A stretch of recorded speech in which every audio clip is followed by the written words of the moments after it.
never seen this kind of love before. The program you're about to watch contains stories of real people. Today, as you watch, expect to be inspired, transformed, and healed. Welcome to Peculiar Moments Global, where every moment is supernatural. Your love story is next. I searched and searched and searched, no God like this. My name is Chinedu Ugwuadu, and I'm on the spotlight of Peculiar Moments Global. This is my love story. It was during my secondary school days. So I was in SS3 and I was about to graduate. So we had finished all the exams, WAEC and everything. And then everybody was talking about what their ceremonial suit is going to be like. Everybody was saying, okay, I'm going here to get mine. This is the design I'm going to do. So, of course, I also had mine. I mean, if you look at me, you know that, I'm a savvy boy. So, but something happened. So one person in my family was giving the money to do that. And I don't know what happened. I don't know the detail till today. But it turns out that a week, or was it less than a week? I think it was a week to the graduation ceremony proper. We discovered that there was no suit anywhere. Like the suit wasn't being designed. It turns out that I think there was something that happened and he used the money, whether for a business or to help a friend or something. And he was expecting that, the returns on investment will come back before death. Well, that didn't happen, and he didn't tell anybody because he was trying to source for the money. I mean, we were all young. And I think I came back from rehearsal that day. It was a Saturday.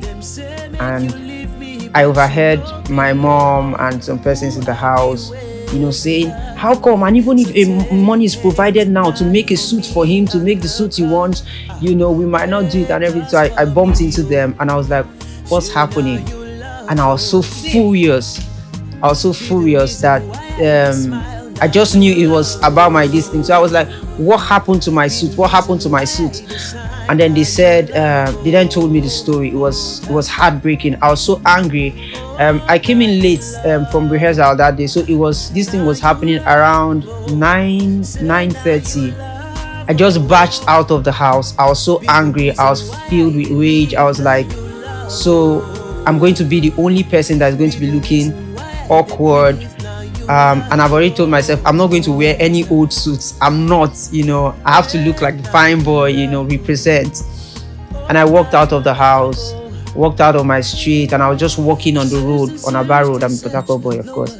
And I was just walking. I was angry. I was walking and crying on the road. I was just walking. The only thing that was in my head was to just start cursing, to start saying, what kind of wicked brother do I have? What kind of rubbish family am I from? That was the only thing in my head, but it's amazing because God knows how to think about us even before we think of ourselves, and there are seeds that have been planted inside of me, and then I finally opened my mouth to start doing what I had planned. But funny enough, till this moment, it still gives me the chills that when I opened my mouth to start saying how horrible my family is, what kind of wicked, how my brother do that, how my family do this to me and everything, this important day in my life, something happened. I discovered that when I opened my mouth, instead of cursing, I started blessing. I started saying, I sew suits for people. I lend to nations. My family is the best. Oh, my brother is responsible. My family loves me. I kept saying it and there was tears in my eyes, like I was walking down we used to stay in room massive by then. I had walked up to artillery. I was almost passing. What made me turn back was when I saw that the street lights were on there and it would be easy for someone to see me and say, why are you crying? I had to turn back, but I kept saying it. I just kept saying blessed words. I am blessed. I have money to buy suits for myself and for a lot of people. I have money to buy suits for my family. My family thinks good of me and everything. And I got back home because I was working very slow. I got back home, I think around to 11 or about 11 p.m. And normally they are supposed to scold me, but because they've already spoiled my party, so nobody said anything. I just entered the house and I slept. Tomorrow was Sunday, of course. I had to deliver in church. I had to serve in the choir as worship leader. I don't know how it happened till tomorrow. If somebody did something, they never told me. But there's this family friend that is a fashion designer. He doesn't attend my church. He came to church that Sunday. My mom also does not attend my church. She attends another branch. She came to my church that Sunday. I think someone was doing something that she knows, I think dedicating a baby or something, and she came and she didn't even tell me she was coming.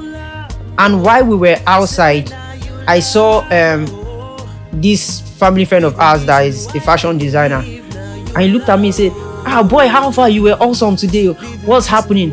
And then he then looked and saw my mom walking by, was like, mommy is even around. I was shocked. And my mom hugged him and was like, called me Beke. She does that sometimes. And I was like, you came? She said, yeah, so I came. The lady, I know the lady that is dedicating her baby. And they will start talking. I was like, but how far now? You're a big man now. So my mom said, yeah, so he's a big man. He's even graduating soon. And he was the one that said, how come I'm not the person making your clothes for you? And I was like, I just didn't want to talk about it because I didn't want to bring up the memory. And my mom then said, it's not too late now. He then said, that's true. When is it? It was like, it's the weekend on Friday. He was like, fine, come over now, let's do something. And then he got materials by himself. I went there. I collected the suit the day of the ceremony. I mean, as I wore the suit, no need to even do anything. I was running, I was already late. But the long and short of the matter is that God heard the things I said. And it wasn't just because I said them that he did it. It was because he had already planned it before time, because he doesn't want to see me cry, because the very little things about my life, they make big sense to him. The things about my life doesn't have to be extraordinary for God to be involved. I mean, he said even when I comb my hair, the number of hairs that falls, I don't even care about that. I'm just looking for the trash can to put it in. But he's so obsessed with me that he would rather count them. Even if I comb my hair 1,000 times, he will count them to tell me how much he loves me. If he can do that, then he will do anything to make sure that I don't cry and I don't feel the hurt. So, ladies and gentlemen, this is my love story. Do you remember how it felt when you found yourself in a deep mess? When all hope was lost and all doors seemed shut? When friends were few and tears replaced laughter? When the money was out and luck lingered? When sickness ravaged your body and you envied those who could sleep? When your words were few and all you could do was stare? When fear ravaged your heart and depression ate deep into your soul? Did you ever make it through? Did God turn it around for good? Let someone experience love, hope, joy, impetus for action, help through your story. Be loud about your victory and be someone's light today.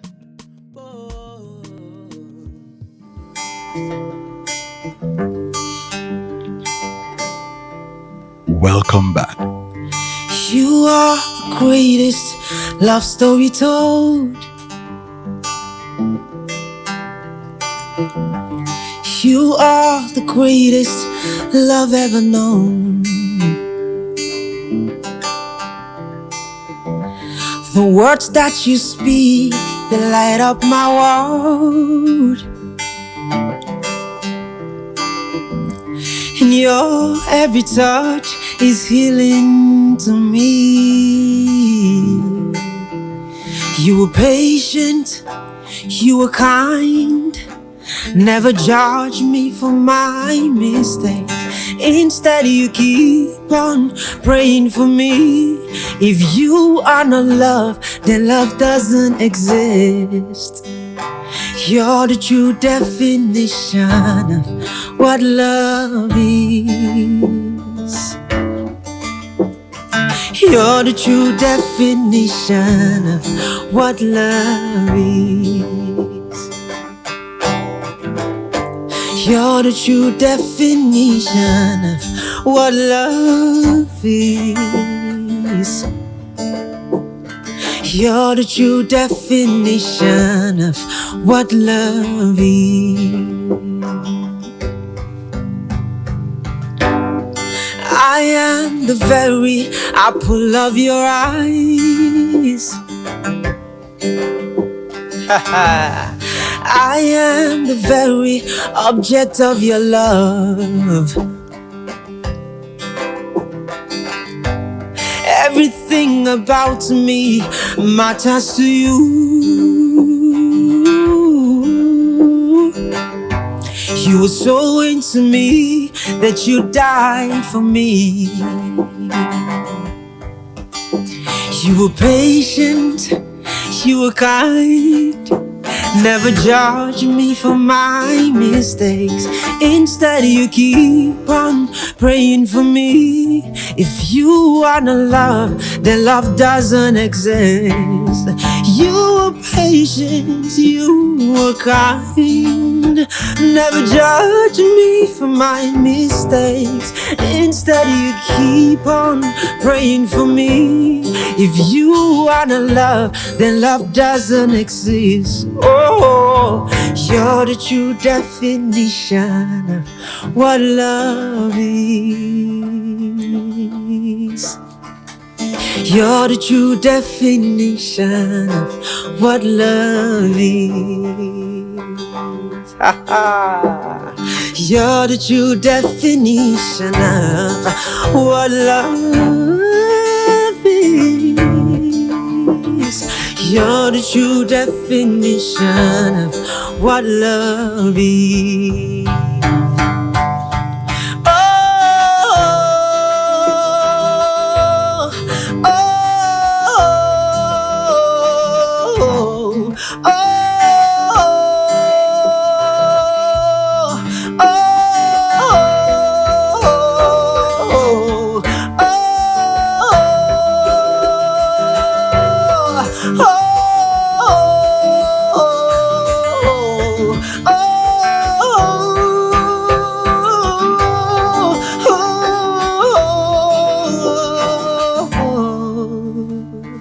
You're the true definition of what love is. You're the true definition of what love is. Jesus, you're the true definition of what love is. You're the true definition of what love is.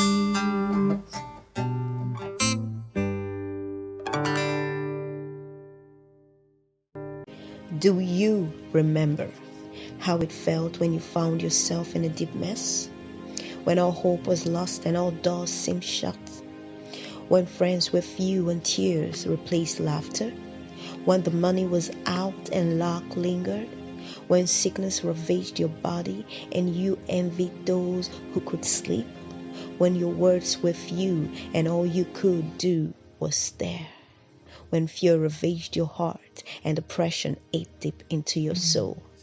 Did you ever make it through? Did God turn it around for good? Let someone experience love, hope, joy, impetus for action, help through your story. Be loud about your victory and be someone's light today. I searched and searched and searched, no God like this.